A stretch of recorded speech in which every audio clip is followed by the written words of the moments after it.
In this video for how to play The Walking Dead All-Out War, we're looking at what happens when survivors start to panic. As soon as the threat level reaches a level that is above a character's nerve value, then they must roll the yellow panic dice before they can perform any actions on their turn. Unfortunately, Liam here has a low nerve, and because the threat level is now at medium, before he can perform any action he must roll that yellow dice.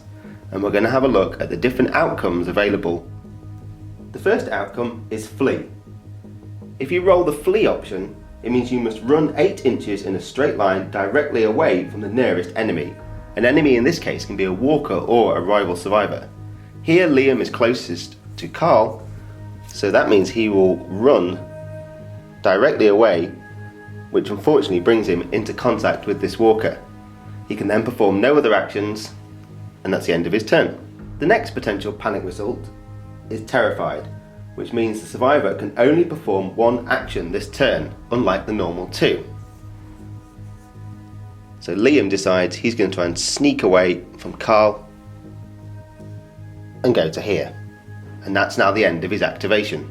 The next result on the panic dice is quiet. And this means the survivor can only perform one action and it cannot cause noise or mayhem.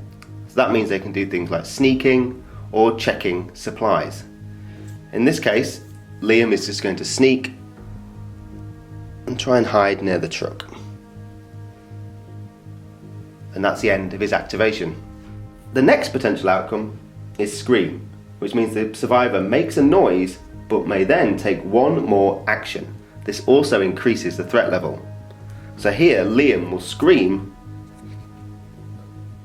makes a noise, which means the closest walker will shamble towards him. And that ends his activation.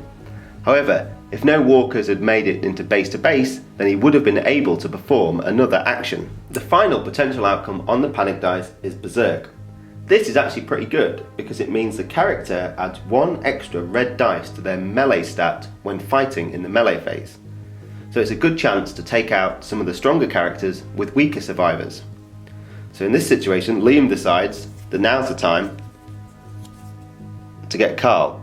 So he moves in to base, ready for the melee phase, when he'll now get 2 red dice rather than 1.